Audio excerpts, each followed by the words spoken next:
Ready, set, go. All right, once again, back in the can for another edition of Lunatic Fringe Into the Void. Got somebody in the can with me. No remote control, no internet. Cheers. Cheers, brother.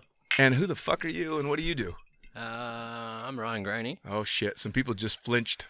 Yeah, I'm sure. Yeah, okay. And I originally came here because Micah Couch and the wingsuit team adopted me. Yeah. I met Micah in 2014. Base jumping, he had like 30 base jumps. Obviously an exemplary skydiver. But I was always a base jumper that didn't skydive very much. And we hit it off and saw him packing a base rig like he was pro packing his sports rig in a car park at 6 a.m. And I was like, I saw it was so terrible, I just kicked it over. I was like, dude, nah, bro. You're one of those can do everything, so everyone assumes you're amazing. And so we started base jumping together, and then as stuff progressed, he was like, if we're going to continue, you need to train. And primarily I've made my money over the years being in oil and gas inspection programs. Okay. And he was like, you need to skydive more.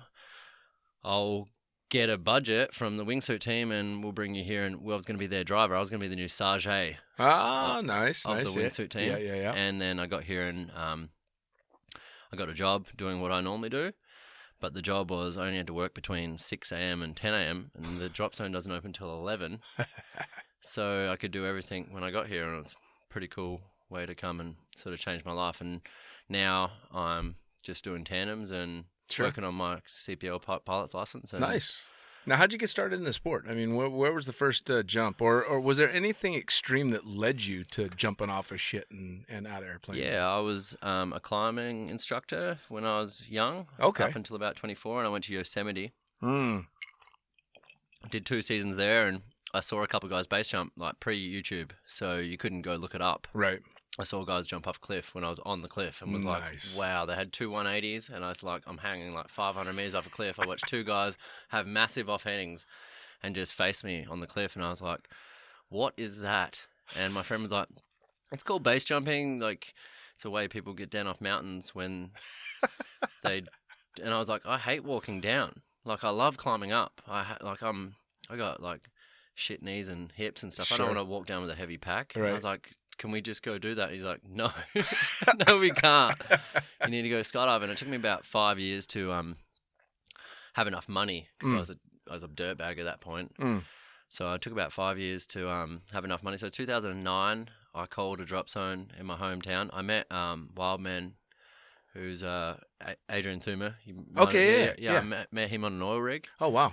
In 2009, I was like, I'm thinking about doing this base jumping stuff. I hear that you're like a big deal. I want to go do a thing. He's like, go home to Australia and go do your AFF. Right. And I was like, who do I call? And he's like, call this guy at your home drop zone. And then I called the guy up and I'm like, do you have an AF course? He's like, no. I'm like, I was working offshore, so I had money. I'm like, no, I got 2 weeks off and like money. Do you have an AF course? He's like, oh, hang on, you've got money. Like, we can suddenly, like, at our little Cessna drop zone, run an AF course. So I rocked up, did my AF in a weekend. Nice. Smashed out 88 skydives, and then I called. I was in Thailand for my B license, and I met a guy called Johnny Guru, who is from Hawaii originally. Got like 10,000 jumps, demo jumper, master rigger, all that. And I was like, "Can you teach me to base jump?" And he's like, "Sure." Are you ready? And I was like, "Fucking yes, I'm ready." And he's like, "Oh, that's all I needed here. Like, if you like believe, right, it's there." And I was like, I'll pay you to come from Hawaii, and I'll pay for your accommodation and give you a free holiday, which was cheaper than me doing a course. Sure. And you can teach me how to base jump. So I went to Perrine and did 20 jumps with him. And then that was it. Wow. And then after that, I was like, it scared me enough that I was like, okay, I need to skydive a bit more. Right. So I did like sort of like up to 200 or whatever. Right. And then all of a sudden, I had like 300 base jumps and 200 skydives or something. So I definitely approached it the wrong way, but this is like early 2000s, so it's the end of the the silly era. Sure. Now it's a lot more structured. People approach it differently. Yeah. Well, it's funny. I had I was working at Skydance in Davis for quite a few years for Ray Farrell out there, both as a pilot and starting out as a tandem instructor and AFF instructor. And we had a bunch of guys come out of Yosemite. A guy by the name of Nick Martinez and Ammon McNeely. They're two of my good friends. I climb with Nick and Ammon. All right, so I love Nick and Ammon and Evo. Evo's the guy who adopted me in Yosemite. So how amazing is this? So I was their AFF instructor. Well, yeah, Evo took me. He saw me in the campground. And I was just doing. Because you don't really have information back then. Right.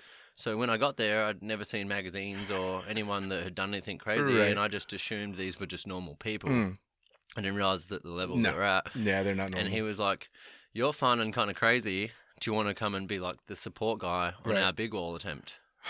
So Evo took me up there and. I took on my first thing, and I come back the next season, and they kind of got me. This is before any of us were jumping, right? Before most people were jumping back then, Sure. And Evo is one of my. It's funny because the next time you talk to Evo, just walk up to him and just get really intense and say, "Relax," and then give him a big hug and say, "Dean said hello." Yeah, it was funny because he's such an intense guy. Yeah. Which is very contrary to what I would assume someone at his level at climbing would be, because he's super just energetic and he's full on, and so we're getting into skydiving and he's super hard to calm down. I couldn't get him to just chill. Yeah, doodly. Super. And I'd tell him, we'd talk about the skydive because he was having trouble getting through a couple of levels, and we'd start talking about the skydive, and I'd be like, look, the key word for you on this skydive is just to relax. Just chill, just relax. Chill, buddy. And he would go, okay, I'm going to relax. And I'm like, no, that's Bulgarian, and it's just that, I think that's Bulgarian relaxed. Yeah. It's intense. Yeah, I'm like, dude, that is so 100% not what I meant, and of course they got through the course and everything, and it was Ammon, Nick Martinez, Evo, and one or two other guys all came out. And they said they were climbers from Yosemite. We didn't know, of course, that they were like fucking the climbers. Yeah. Ammon having set world records up El Cap, and Nick Martinez having done a solo up El Cap that was like 20 or 25 days, something obscene like that. He came down like I was there. He ran out of water and he went missing for a while, and we were all watching him and like, is he gonna be all right? Right. Because when he did that first one, he didn't really have a lot of experience. Sure. And that was like he went full commitment. Like the Brazilian style. Right. Yeah. The Brazos go pretty hard. Oh, yeah.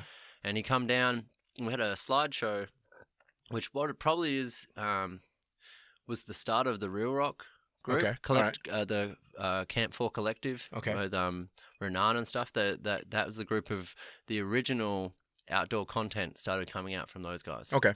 And like early days, I'm not talking digital cameras, I'm talking 2004 or 5, where we're like, we're Sony. High 8. Yeah, like these things that you like, big camcorder kind of things. We were on the start of digital, but like it still was a big box. Still bricks, yeah. Yeah, and we went and did a bunch of stuff, and he came down and he just made it down for the last, and like you could see how emaciated he was.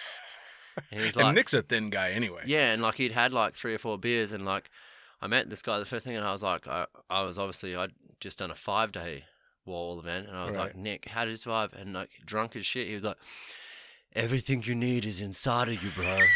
It's already in you. You just, if you know it's inside you, you can keep going. And I'm like, dude, you just spent the last 4 days without water. Yep. Yep. I don't care how much you've got inside you, like what you just did is like epic. Oh yeah. And but he didn't even know. None of us did back then. No, we didn't know because you couldn't watch YouTube videos. So you didn't know what the standard was. So the people were just pushing themselves as far as they could go. Right. Yeah. And and it fit their personality when they all came out, and they're like, yeah, we're big time climbers, and we want to learn how to skydive so we can jump off the shit we climb. Yeah. And of course, you've been a skydiver for a long time now, so you've heard it all at some point. You're like, okay, yeah, whatever. Yeah. Sure, you bet. You guys are climbers, you want to jump off of shit. And then the next thing you know, a little bit of research, and you find out, oh, they actually are like somebody. And then you're friends now, and they're posting pictures, and you're watching them flicking all this crazy shit. And, Ammon the pirate. And, epic stuff. Yeah. Yeah. And I think the reason why those guys didn't go as far in base jumping as they would have liked is because they didn't concentrate on skydiving. I think that's now the new way. Like if you look at all of the people that have come through and gotten good, and even the people that I've taught, have like progressed so much faster as the ones that Sure. skydives. The strong base jumpers are the ones that train, and that took me a long time to learn. And it's a different game now for sure. Well, so now you started out so full on when it came to base jumping, which is for a lot of people a fucking recipe for disaster. I mean, it is just begging for something to go wrong because you don't have the skills that you need canopy wise and all that stuff aren't second nature yet. No. I mean, you must have had some serious close calls. First season, so I did the Parian trip, and then a year later I was on an oil rig. I met a guy called Josh Capel, now one of my best friends, and he was like, I'm going to Switzerland next week. We were on like oil and gas money, so we had ridiculous cash. I'm like, I met this guy in a crib room, and he's like, I'm going to Switzerland. Like, we had 2 weeks on, 2 weeks off. Right. So I'm going to Switzerland next week, and then we're going to do 2 weeks work, and we're going to go to KL next thing. And you have to have like a couple hundred jumps to go to KL at that point. Sure. But I like lied, got a reference, you know. So I met this guy, and then one day we just booked tickets to Switzerland, and then the following trip to KL. Jesus. But on the first Switzerland trip, it was like late September and there's snow and ice and shit. And I had a wall strike and broke my arm and got helicopter rescued. First season. Like 36 jumps, dude. Like totally went like the climber route. Like I'm totally got this, but no understanding of what we're even doing. Sure. We abseiled down to an exit, waited there, and then got clouded out. So we're sitting in like rain and sleet for like an hour, and then like obviously building up nerves. And then I had a shit exit and did the old pancake chip fucking down, and I had line twists and a whole bunch of shit, and just basically was biting off more than I can chew. And I hit the wall, landed on top of a ledge about 100 meters off the ground, and I was like, shit, like maybe I can climb down. I'm a climber, you know. Went to take my helmet off, and my like arm just fell. I'd broken my ulnar, and I was like, shit, I'm up shit creek here, right? And so then I called I tried to, like, this is where the start of smartphones. Thank fuck. So the first Nokia smartphone, no, not thank fuck, because the only one you could dial. This thing is covered in blood and water. I'm trying to swipe the thing, but the swipe isn't very good because it's the first screen. You know, the screens are shit. Right. So I finally got a call through to this Croatian girl that I've been sleeping with who doesn't speak very much English. And I was like, call her, and she's like, oh, you want coffee with me? And I'm like, well, I'd love a coffee with you, babe, but I'm currently stuck up on Steckelberg Wall, and I could really do with a helicopter rescue. But you're the only one. And she's like, didn't understand shit, so I hung up on her. I finally got through to Farrell, called Farrell, and I'm like, hey, bro, like, I'm on Steckelberg Wall, I'm sitting in a bush. Whoa, I really could do a thing. So that he's like, cool, I'm going to send our friend Curly down in my car, and I'm going to get the helicopter. And I can see everyone driving down the road, and she's looking up on the wall, and she crashed the car like 500 meters before she got me. She's looking up so much, she just drove into a ditch, and I'm like, that's my rescue. I'm like, oh, I'm fucked here. So I learned a pretty solid lesson on that first one. I took about a year off after that, and then went and skydived more, but I still only had probably like 300 or 400 jumps. And then I got through the next few years, but I was still at maybe like, let's say 400 skydives and 200 base jumps or something. All right. And then I met Micah in Chirag, and we were doing the first heli boogie in 2014. Okay. Him and Ellis are just hucking free fly jumps off there in slick, and they got like Jarrett's pro packing everyone's rigs, like guy in a wheelchair's done more jumps than everyone and packed everyone, like, because we had Shady, Jason Christensen, Micah, all these guys, none of them really knew how to pack base rigs. So Jarrett is just packing 3 or 4 rigs per load, still out jumping people. He's getting in the helicopter. We're carrying his wheelchair to the exit. Well, those are some of my favorite pictures ever. Yeah. Like Jarrett's one of the most hardcore people I've ever met. Oh, yeah. So, yeah, that sort of happened. And then the next season, me and Micah just hit it off really good. And we started to do things. And, like, I'm a reasonably athletic person, so I could keep up. I was like kind of tracking, like, because I didn't learn how to track out of a plane. I learned how to track your suit, and like to track a 2-piece tracking suit is actually not about being able to fly your body. It's about being able to fly the suit. The suit, yeah. So I already had that dialed. So all these guys who were like way better than me didn't know how to track the suit. So I'm like, I'm there and we're doing like linked hand. Me and Micah just did like 60 handheld jumps. We're just holding hands off the exit because he's like, when you do skydiving, you separate. Like, how do you stay close in base jumping? I'm like, at that point, no one flew together. You do two ways and you just separate straight off exit. Yeah, you know? yeah. And he's like, no, in skydiving, you're at the plane, you don't want to separate. You hold hands, you link. So Micah's like, let's link. And I'm just like stunned the shit. And we're doing like weird exits. And got to a point where it went over about a year that he was like, well, if we're going to keep doing these crazy head down exits and stuff, you don't actually know how to fly head down. You're just getting it done because you're like kind of understand body movement. Sure. And he's like, you need to come train. So we did a full season and that's just when he joined the wingsuit team. He quit MacToom. Yeah. And then, so I'm hanging out with Micah and Noah and Julian and Greg. And at the end of the season, we got to the point and we're standing in Voss. And Micah was like, should we tell him? And Noah was like, yeah, just tell him now. And they're like, we're keeping you. And I was like, what do you mean? He's like, you need to come to Dubai in September. The wingsuit team has a budget. This is still in the glory days. Right. We're going to pay you to be the driver. And basically what we're going to do is you can train outside of our jumps and we'll look after you. And so I moved into Noah's house. Okay. And me and Julian Bull shared an L-shaped couch for about 6 months. And then me, Julian, Jason Christian, and Ramsey Hamadi got a big villa in Al Barsha. And as I arrived here, I realized I don't want to just be like, I'm a professional person. I don't just want to be the driver of the wingsuit team. Sure. I've got a bit more going on than that. Sure. And like when you manifest something in the world, right, it comes to get you. So as soon as I arrived here, I got offered a job and I ended up being the inspection and maintenance coordinator for the whole of Ski Dubai. And I ran the refurbish of the whole Mall of Emirates. How did that happen? Manifestation, bro. I decided to come, and then all of a sudden the world was like, okay, he's going to Dubai, and like without any input, because I've been working in many countries. I had a company in the UK at that point. Okay. I was doing offshore work in Australia, and I was just contracting, and like it's all like 3 or 4 week, maybe multiple trips, but like short contracts, 3 to 5 months. Can you come and do this at this oil rig?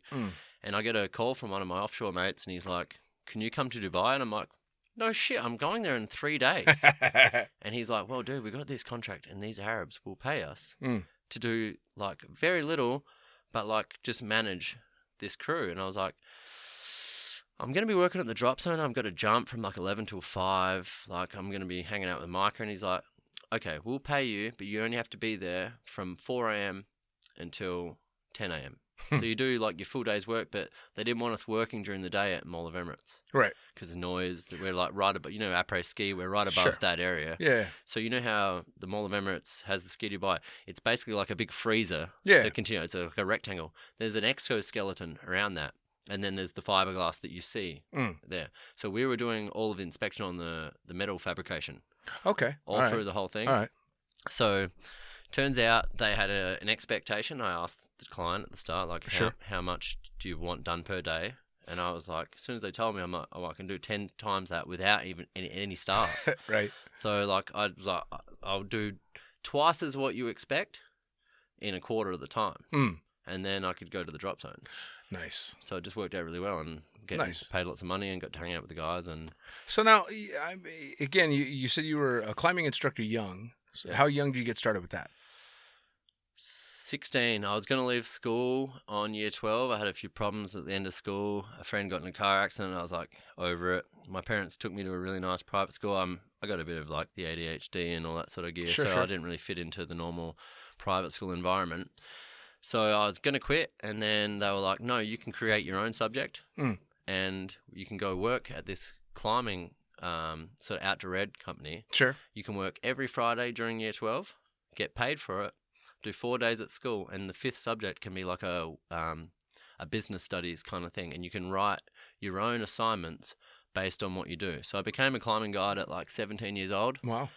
And then there was no information on what was a normal way to go into it. So I just went to Yosemite and like I just started charging. Awesome. I come back and then there was a guy, Peter Cooper. He ran the industrial rope access company where I was working, and he was like, if you want to have a career, there's these. If you do rope access, like which is based on what you're doing, right? they can pay you over $100,000 a year to go work offshore. And I was like, no fucking way. You're going to pay me $100,000 a year to do what I'm doing now, but on an oil rig? And he's like, no, seriously. Like, with like week-long courses, not even a big... You don't have to go and be a proper engineer. You can go to these week-long components of engineering. Sure. And then you can go things. Jesus. So at 18, I went and smashed out all the courses. And then, like, I've always been a person that's like, get all the accreditation, work it out later. Right. Like, be qualified and learn. Yeah.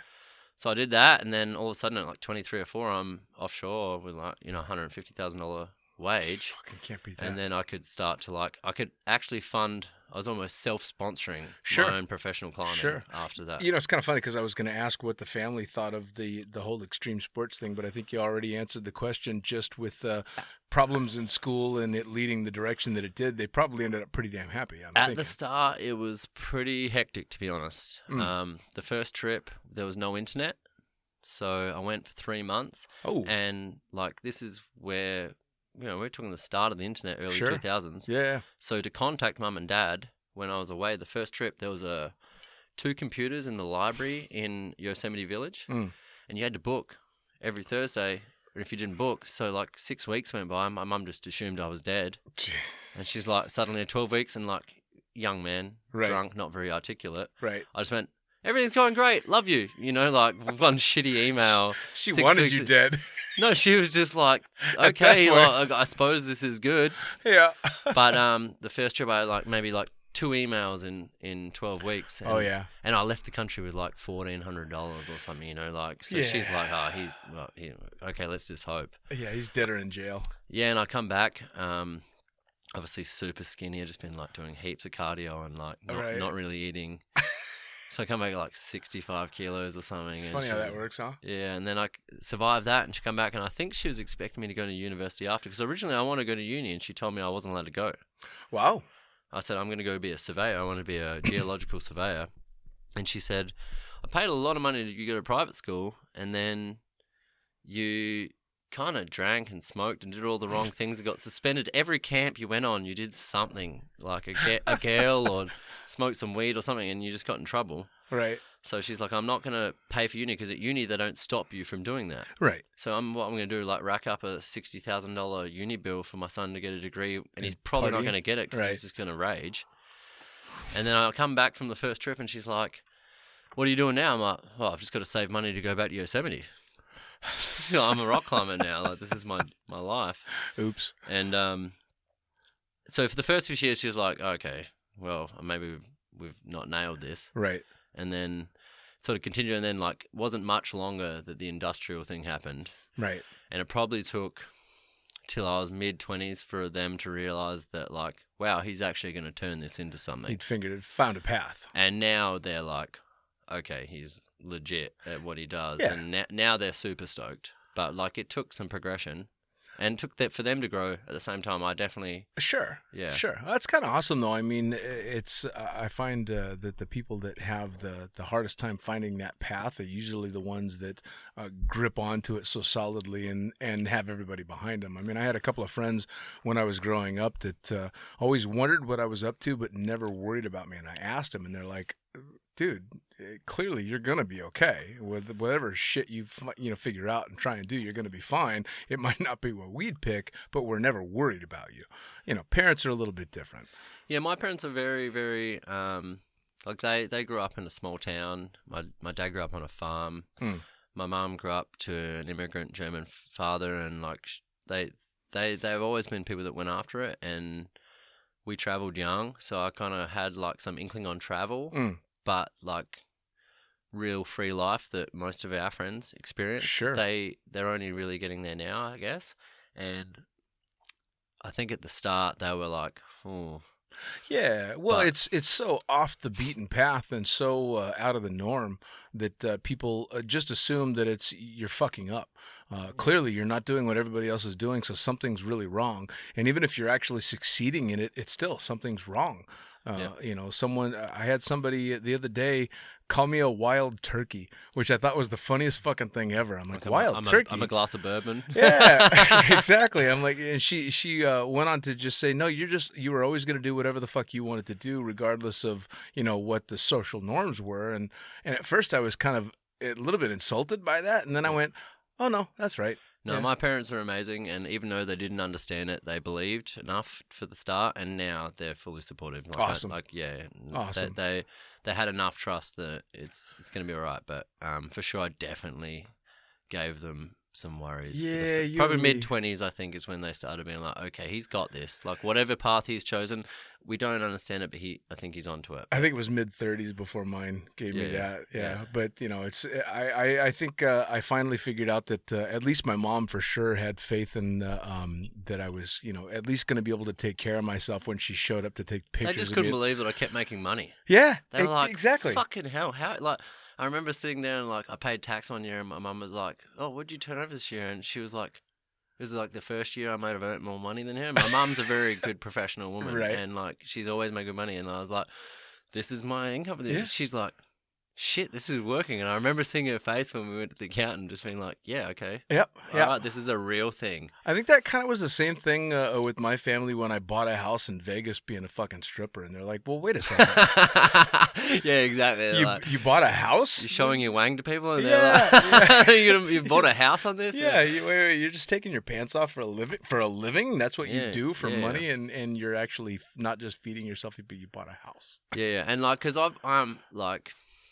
I like to express myself a lot, so I am kind of a little bit loose, and so, like, I don't think it took a little while that they were like, eventually it's just going to erupt, whatever he's doing, but just constantly, like, opening my mind and getting to where I need to be. But you seem to be one of the ones that's found that balance, though. I mean, because I've met you in multiple situations, and some wild and crazy and some very stable. And I mean, sitting here having the conversation now, you're an extremely articulate guy. You clearly know what's going on, but you have the will to be weird.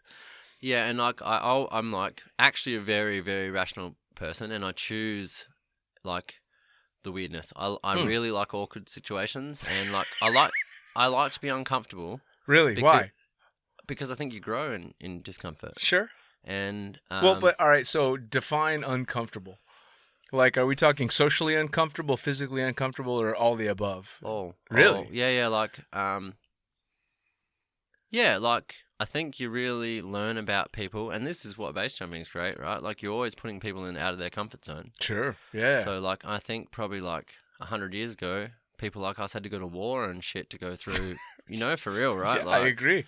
And now, like, we are like animals. Yeah. We're predators, we're hunters, gatherers, we're all of these things. Yeah. And, like, now we don't have those things. So we have to, like, stimulate ourselves to have the same emotions and things like that. So I've always wanted to drive forward. And I'm super efficient. So, like, I really, like, as soon as I decide on something, I need to do A, B, C, and D. And I definitely have some sort of focus thing.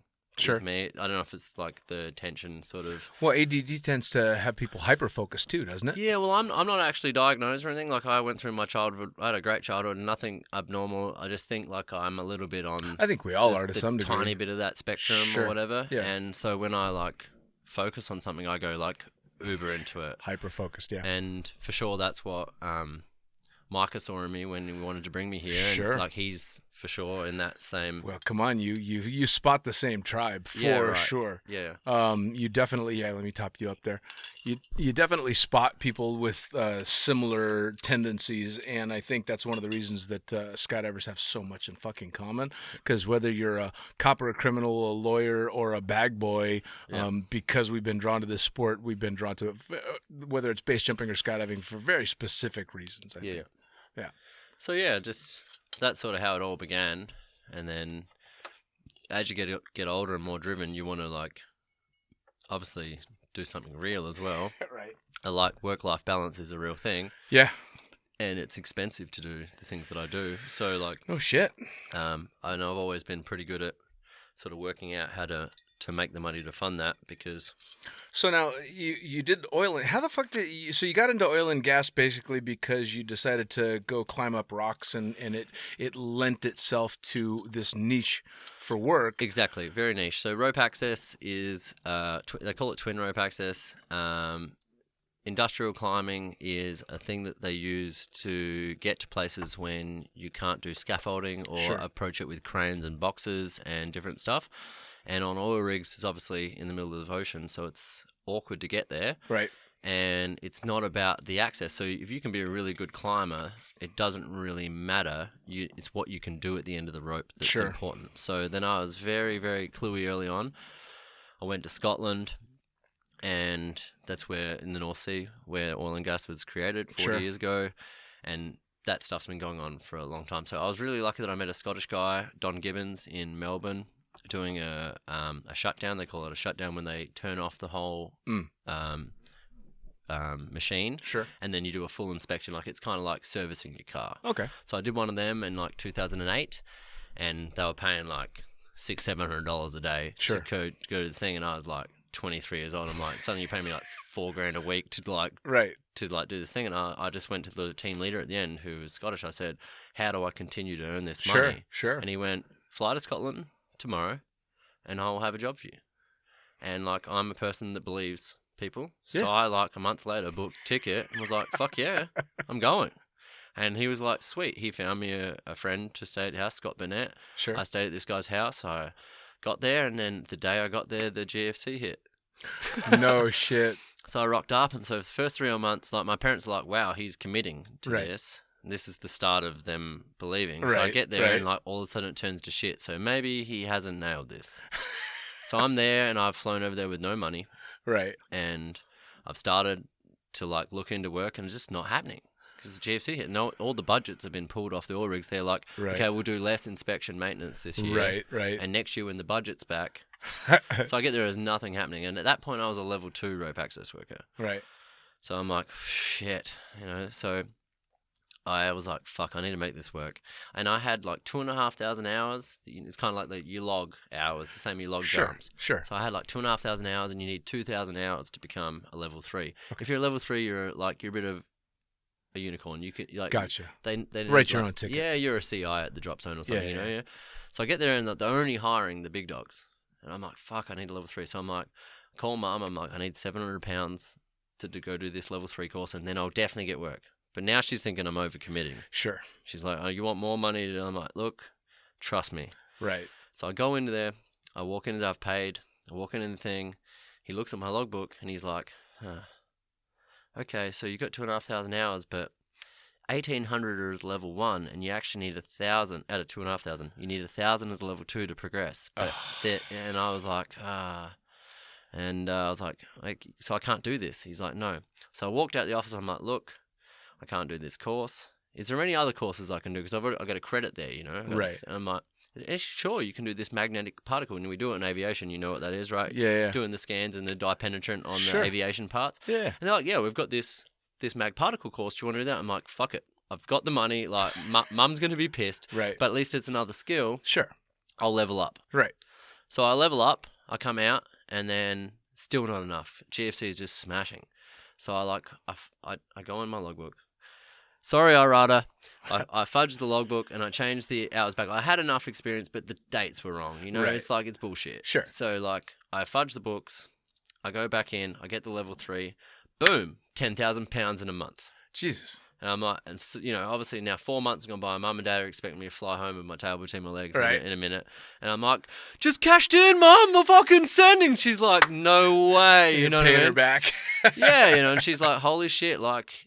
And that's always been me. If I have a goal, it's not done till it's done. Yeah. I'm after it. So I got after it. I started a company in the UK called AFOG, the Anti-Ferret Organisation.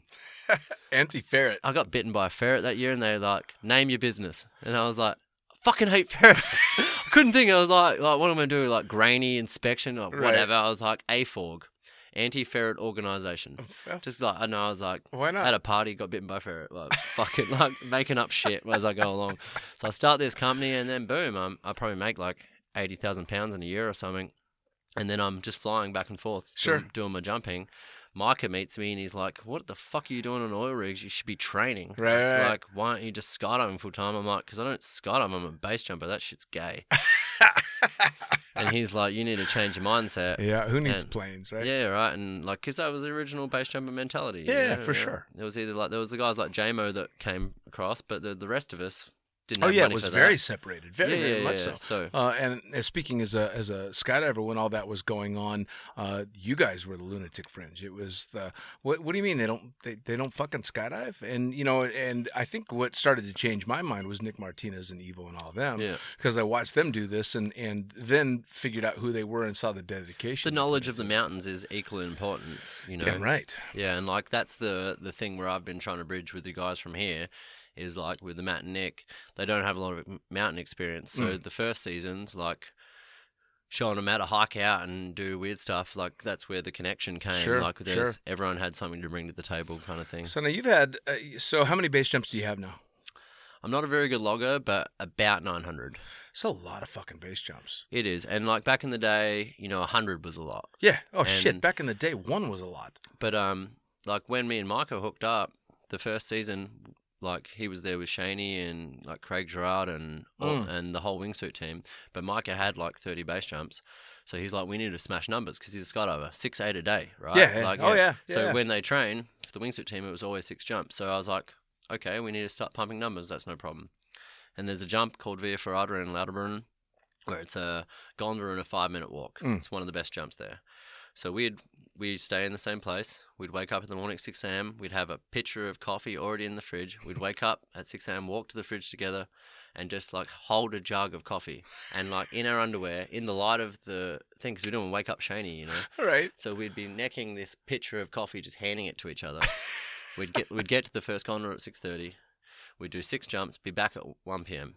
We'd sit down because we need a rest. Right. And to back there, it's like 10-minute pack jobs. So it's 30 minutes between each gondola. So you walk up, jump, land, pack in 10 minutes, get back to the next gondola, smash it out.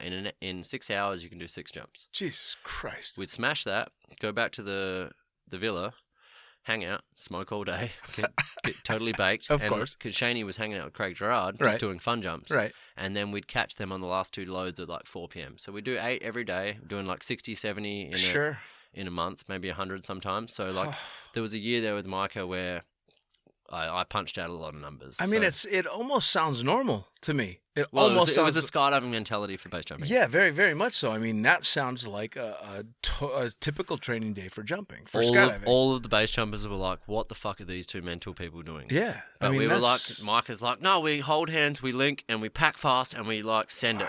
Wow. And he was such a fucking unique soul. He's total anyway. savage. He's amazing. Yeah, he's like a unicorn. It was funny. I had at one point walked up to him and I'm like, hey, I was kind of toying around with the idea of learning how to wingsuit and blah blah blah, and going out to the other drop zone and training for that. And he's like, fuck that, dude. I got a suit and we can find you a rig and I'll teach you how. And of course the suit was way too much for a first jump and all this, but he was convinced he could have me dialed in. And knowing him, he would have. The thing is, Micah had because he could progress that fast, he expected everyone else to. Oh yeah. Like Micah was a very good coach for progressing fast, but he didn't like to do things slow. So like when I arrived here, he would just throw me in the tunnel for an hour straight, glory days where he was working, and he just put me in there for an hour, and like he's like in like 3 hours has me like dynamic flying head down, and like then all of a sudden I try and do the fundamentals, and with other coaches, and they're like, shit, you can't fly for crap. Yeah. But like put it on full speed and like let me charge, and like they're like, holy shit, you're flying full dynamic lines. Yeah. So he'd skip steps because that's how he learnt. Sure. And, that's why I progressed so fast. I think that's how his brain worked too. No, totally. Like it's hard to keep up with someone that's that fast. Oh, yeah. Yeah. But the funny thing was, for somebody as driven as he was and as talented as he was, he could also slow it down and had the biggest fucking heart. Oh, dude. He just adopted me, bro. He's my best friend. Yeah. I had a good friend to a lot of people at the drop zone, and a really close friend of mine for a bunch of years. A guy by the name of Zach had passed away.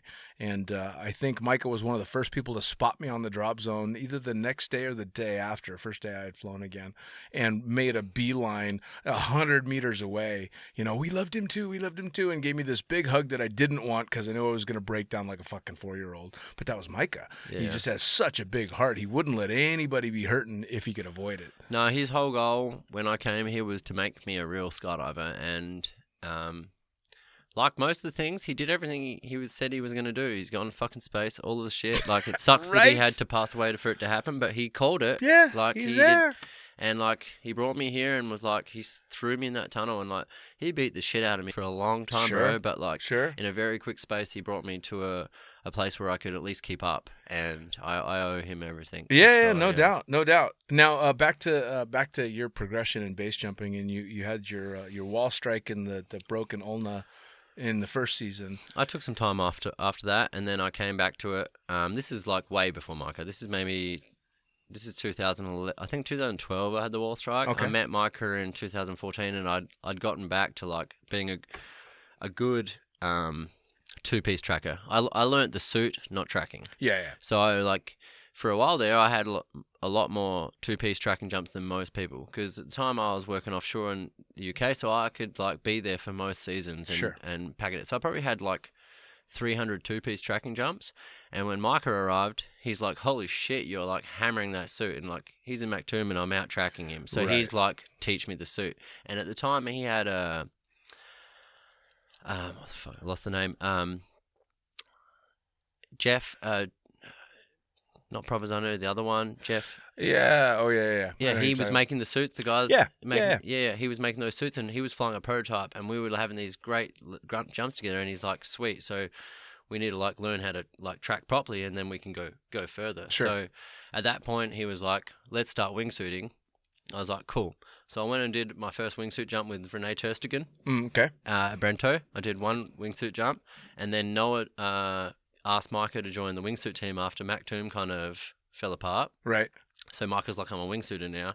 But me and him had like maybe a handful of wingsuit jumps, and I had one. Right. And we rocked up to the tryouts for the World Wingsuit League. Okay. Because obviously Julian and Noah are winning everything at that point. And for sure. And him and Greg, I think Greg had a fair few. Yeah. And Noah was like the baby in the group. Right. Micah was the baby in the group, sorry. So we rocked up there, and we're like, we want to participate in the World Wingsuit. And they're like, what?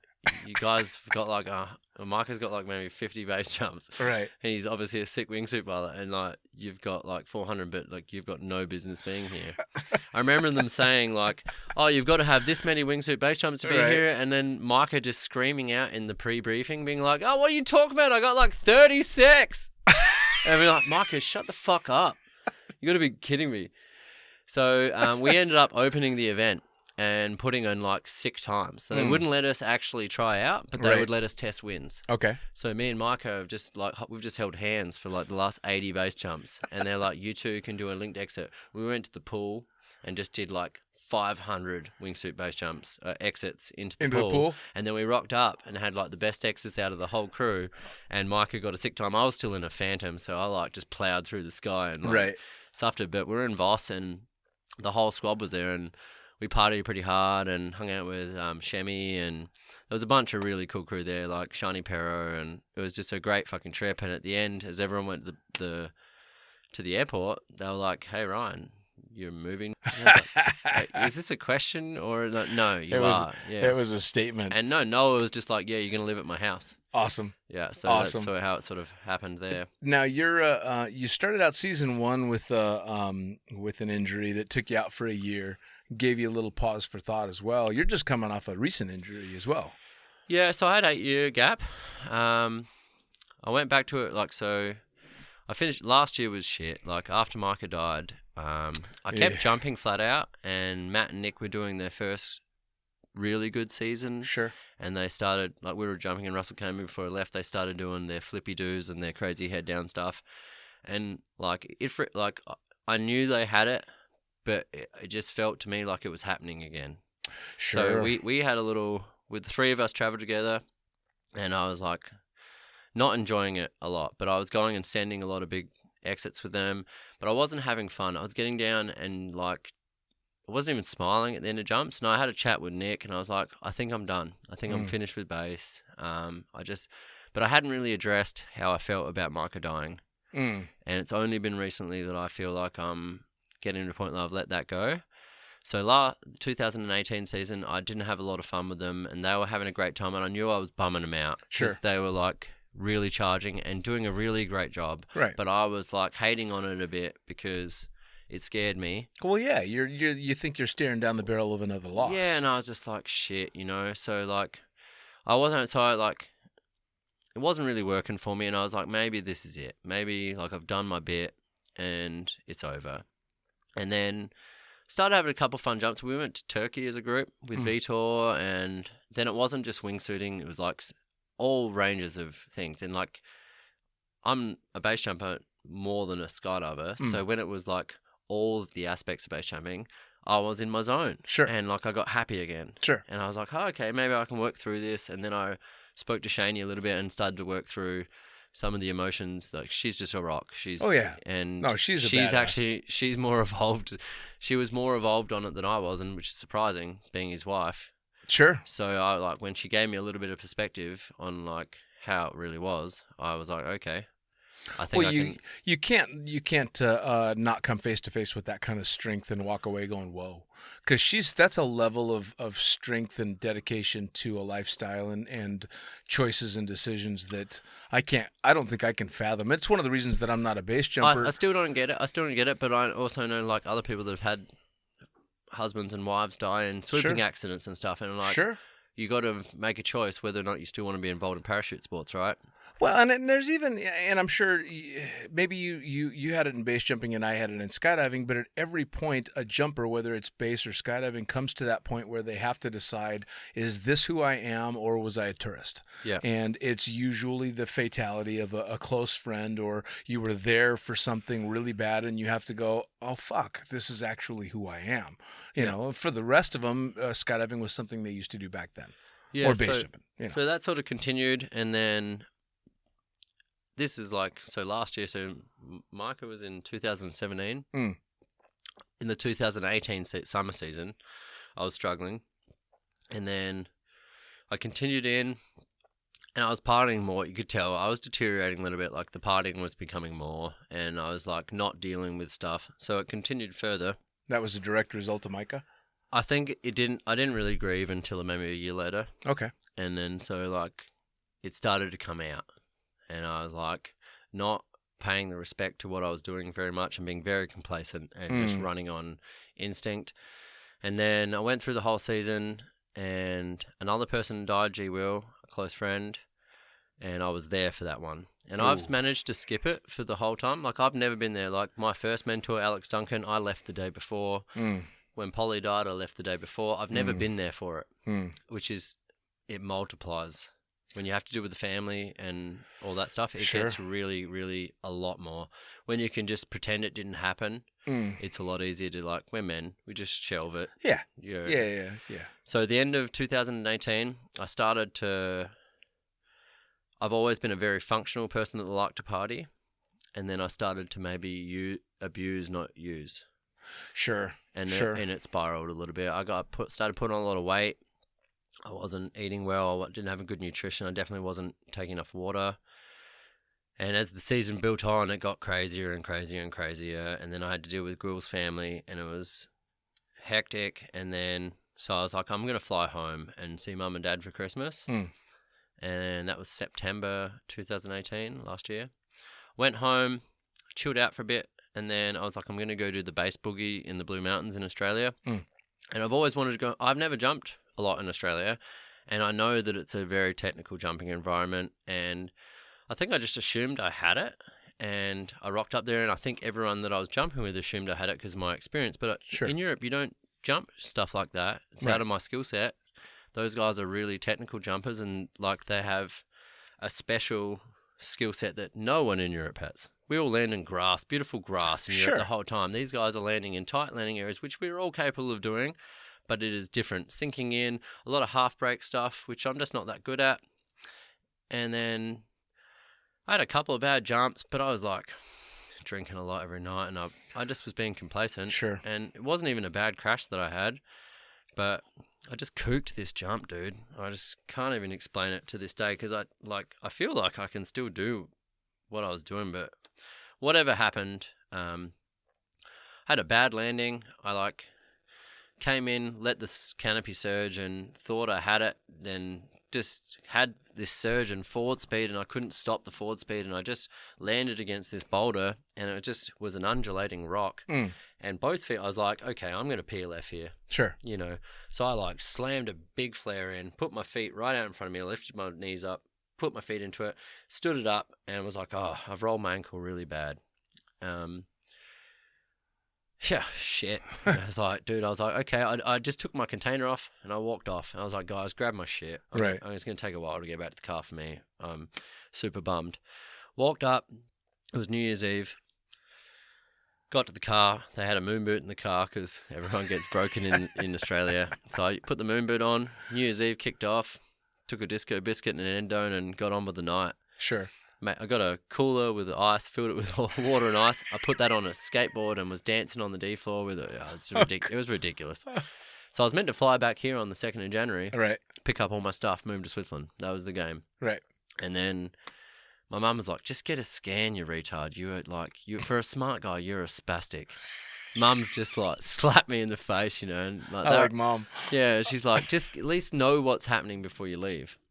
So I was like, cool. And got a scan, and like this is a sports doc that I've been going to since I was playing high level sports when I was 15. So I know this guy for like 20 years, you know. Right. And he's like called me 15 minutes later, and he's like, Ryan, your foot's not even really attached. Like you've got skin and juice around it, but like inside is shit, you know. Jesus Christ. So I went to the doctor, and the doctor's like, he knows me real good, you know. So he's looked at me. He's got pictures of me from when I'm 15 years old. Right. When I'm ripped as fuck. All right. Right. And he's like, okay, Ryan, so what are you're 35 now. What are your expectations to come back from this? And I was like, well, I'm not a professional athlete, but like I still earn my money from using my body. I'm a tandem instructor. So like I still need to have like, you know, you're going to have a hard landing. Oh, yeah. It's going to happen. Yeah. It's a part of it. So like, yeah, I need to be at like full tilt. And he just looked at me and was like, he made me look in a mirror and was like, Ryan, I'm going to be really honest with you. Like, how much do you weigh right now? Put me on a scale. It's like 82.7 kilos. And he's like, oh. For your size, I mean, for those that don't know, I'm currently 69. Yeah, for your frame to weigh as much as I do, that's a lot. Oh, dude, like and it was mainly fluid. It wasn't even weight. Yeah. Like I wasn't fat. It was like I'd just been drinking so much and smoking so much that it was just fluid retention, you know. And he was like, "Okay, bro." So he got a whiteboard out. It was really cool. He's like, "Okay, so when you land a canopy, there's this much Newton force on your foot. When you land a canopy hard, and this much weight, the curve goes right up." Hell yeah. And I was like, yeah, I understand science, bro. Stop being a dick. Just being a total, like, because I'm still, like... in denial. Yeah, and he's like, because I'd already planned on having sober January because I knew it had ballooned. Right. You know? And I was like, I'm going to have a... Because I'm always pretty good with my drug and alcohol use. Sure. I do wind it in. Yeah. Like, I have a very good balance, even though it's probably more to the fun part. But he was like, okay, if you want to get back sooner, you need to lose some weight. Now, by looking at your skin, you've been drinking too much, and you definitely are smoking a lot. And I was like, yeah, both of those things are happening. And he's like, okay, so if you lose 5 kilos, we can reduce months off it. Now, I'm a savage with training. So I was like, 5 kilos. I'll lose that dancing on cocaine in a night. I'll go there, just not drink any water and just charge. I'll do that in a moon boot. Like, fuck off. Like, I can 5 kilos. You're shit. Like, piece of cake. and this is all in my head. So he's like, do you drink at the moment? I'm like, nah, because I had 6 days off. It was 6th of January. I've already said I'm having sober January. There you go. He's like, do you smoke? I'm like, no, mate. Like, and he's like, but I'm an alcoholic that's got a total weed problem. So yeah, this is going to be a challenge. And like, so I was like, okay, changes need to be made. So I'm going to have sober January and then we'll see how we go. And I remember like looking in my mum and dad's eyes and there was belief, but also concern. And I was like, everyone's expecting me to fuck the dog here so hard. Sure. Which for me is just like a challenge. I was like, fuck these guys. I'm going to be amazing. So I went 75 days without any drugs or alcohol, not even painkillers. I was like, fuck this thing's off. I'm going for it. Nice. I lost like 8 or 9 kilos in the first month. Went to the doctor and he's like, "Oh, you're looking great." And I was like, "I'm not done. You said every kilo I get a month off." I'm a savage. So I was really cool. This guy called Ollie Dessert. He's everyone should look him up at Ollie Dessert. He's he lost his leg in Bali last year. He's a professional surfer, big wave surfer. He got hit by a cement truck on a Vespa. Fuck, in Bali. And lost his leg. Yeah. Lost his leg. He's one of the most and like he was best friends with my best friend, but we'd never met. We knew each other but we never met. And all of a sudden, I get this phone call out of nowhere. Like, we've maybe talking 20th of January. And he's like, "I'm sending you a heart rate monitor. We're doing this fitness contest. We're going to go on this fitness contest with ultra-marathon runners, triathletes. There's a couple of gold medalists, Olympians in this thing." Jesus Christ. And he's like, "All I want you to do is, like, you put the heart rate monitor and it's on max effort. It's not on, like, what you do or anything. Just, like, whatever your heart rate is, there's going to be a percentage on the heart rate. Sure. Let's just work hard and get through this. I've gotten through the no leg. Right. You can get through this, bro. I got you." Never met the guy. Wow. Like, proper human. That's pretty awesome. Yeah. So I get after it, dude. I get on thing. I got a bought a medicine ball, and I'm just on my cousin's floor, just pumping out like hour-long core efforts because I can't do a shit, dude. At this point, I can barely walk to the toilet, so I'm just doing these mad core efforts. Sure. Pumping out these points. At the end of the month, it's a month-long thing. He wins. Really? I come third. Oh, wow. But they're all training the way that they should. We are just destroying ourselves to keep up. Right. Like, I'm on an assault bike for like 3 hours a day with my moon boot, just fucking going absolute ham, bro. So, like, all of a sudden, like, I'm starting to get to the output of, like, proper professional athletes, and I start to enjoy it. And then all of the Olympians are like, "Guys, you guys are amazing that you can try that hard, but we need to, like, shape this a little bit." Right. So we Direction. Yeah, and, like, this guy right now is surfing Jaws with one leg. Jeez, he's... no, look him up, dude. I'll show you fucking after we're done. Chopu with one leg. No, we're talking Maui. Like, oh, Jaws. Yeah, like Waimea. Like, he's out there with Niccolo Porcello and, like, all these big wave surfers surfing 50-foot waves with one leg. He had to get a surfing prosthetic because he kept losing his fucking leg. If he wiped out, he'd have to swim to the bottom at 10 meters and try and find his fucking leg. Jesus. The guy is mad as shit. Jesus, that's awesome. He went way more savage than I did, but obviously it's more extreme because he lost his leg, so his reaction to it is twice a bit. But of course, this guy was so filled with love and care for me that he's like, "I'm going to get you through this," because he's like 8 months ahead of me of going through this emotional process of not being able to be himself. Right. Yeah. So for like 9 months, I just got this legless dude calling me a bitch, basically. I mean, like, every time I try and, like, back off, it's like I still have a leg. Right. I got nothing to argue about. Right.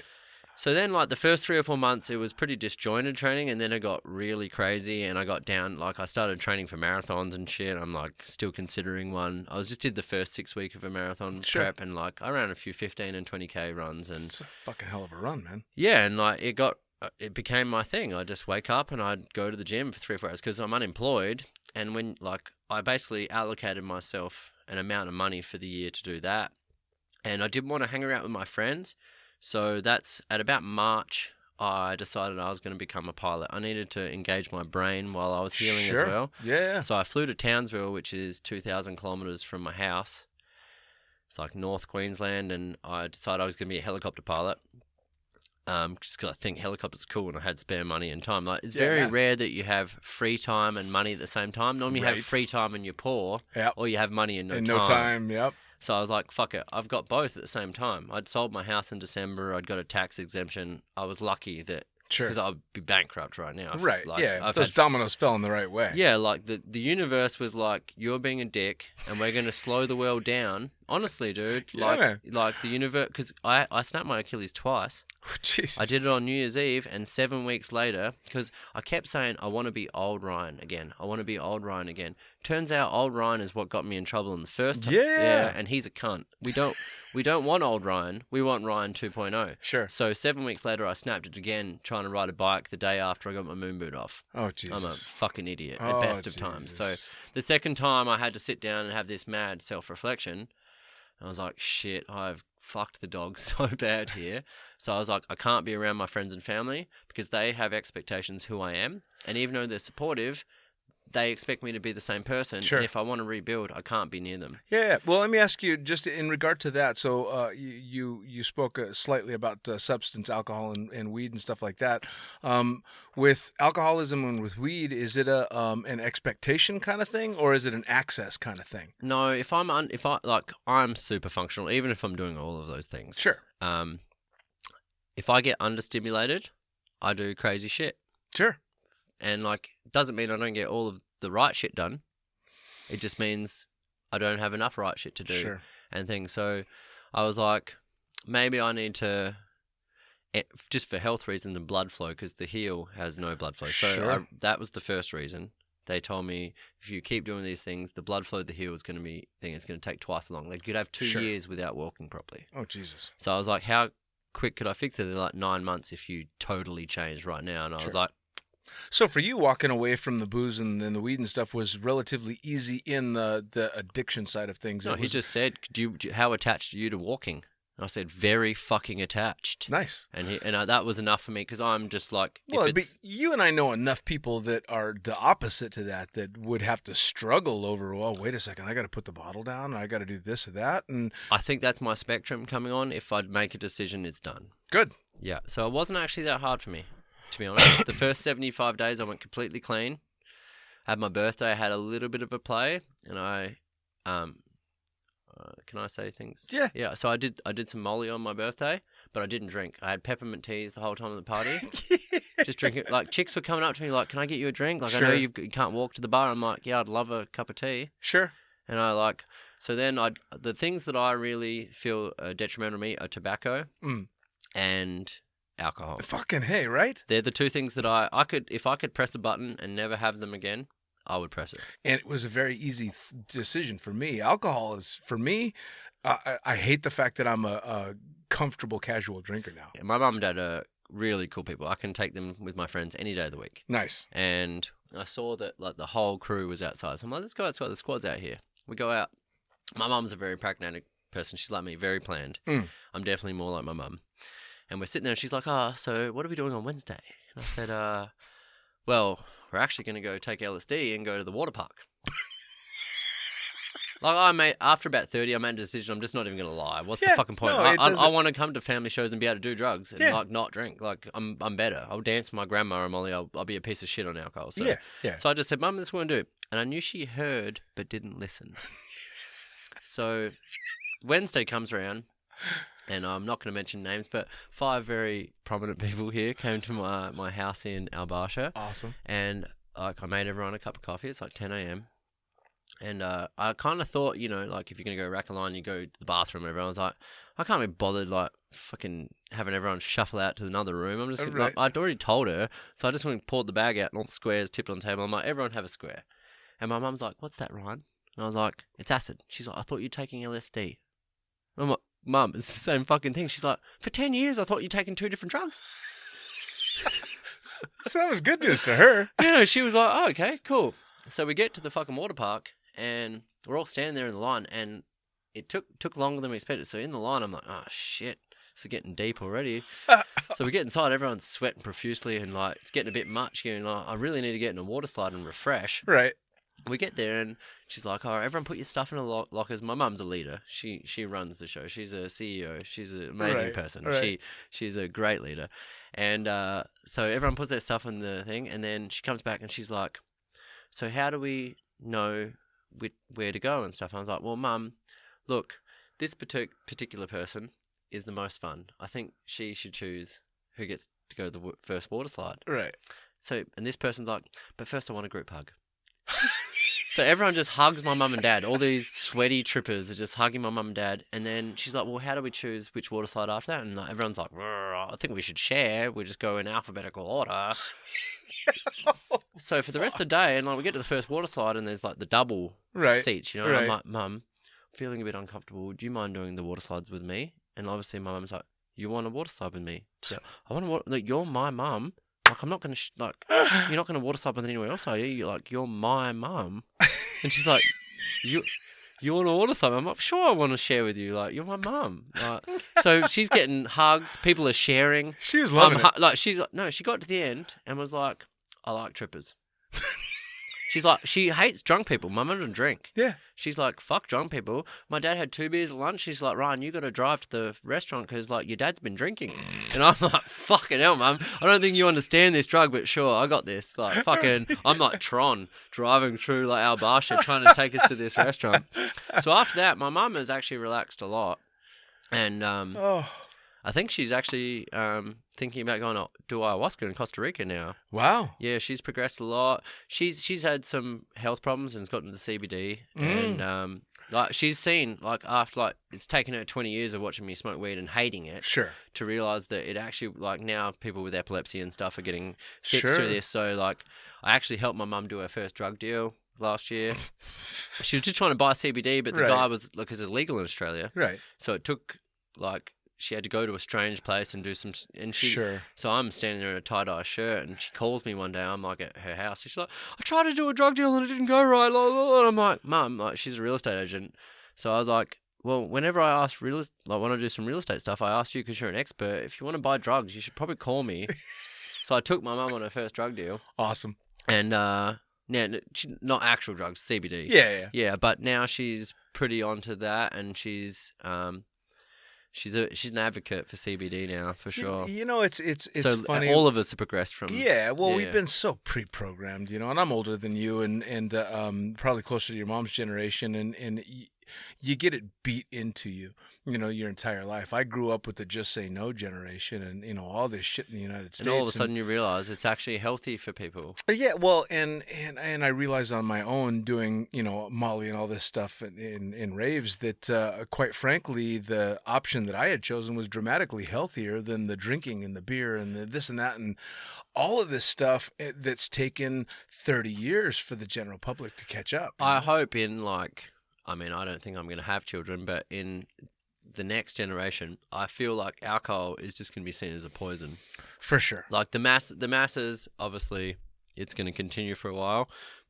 But I would say the enlightened half of the population are going to just ditch that. And, like, why would you put all of that sugar and all of that fluid into your body when you could, like, take this tiny micro thing and have a feeling of euphoria that's going to connect you with the species? That's the thing too. You know, I mean, it's funny again because I never used to be a drinker, and now I'm very much a casual drinker and enjoy. And I use the word enjoy because that's the word you expected to use.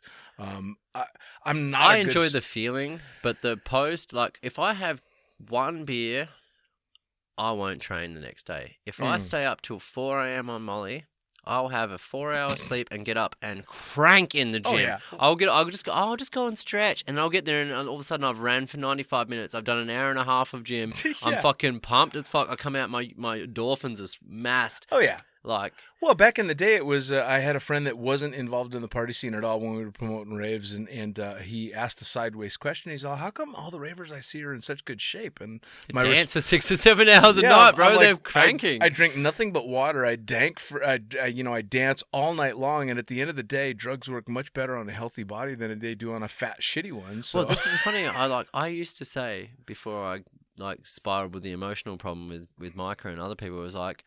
People are like, why are you training so hard? I'm like, because then I can do drugs harder. Sure. And then what do you mean? I'm like, if I'm fitter, I can smash it, hit the dance floor all night, and I haven't exceeded my cardio output that I would normally think. Right. I wake up in the morning, I smash a liter of water, I'm like, let's rage. Let's go pump some arms. Let's do back. Absolutely. Yeah, I'll train. No, and again, that's I hate to say it, but especially at my age now, having lived the life that I've lived at 50, I wake up after having had too many drinks the night before, and I'm just disappointed in myself. Yeah, totally. I get the anxiety. Oh yeah, dude, I actually get an anxiety if I drink more than 6 beers now. I get an anxiety the next day, which is just not healthy. When I was partying hardcore and promoting the rave stuff, never once did I have to say, all right, I got to take this next week off because I'm going too big. But I can't even count how many times since being a drinker for the last 15 years or so I've gone, ooh, I should probably take some time off. Yeah. That just doesn't happen with any of the other substances that I've ever used because, quite frankly,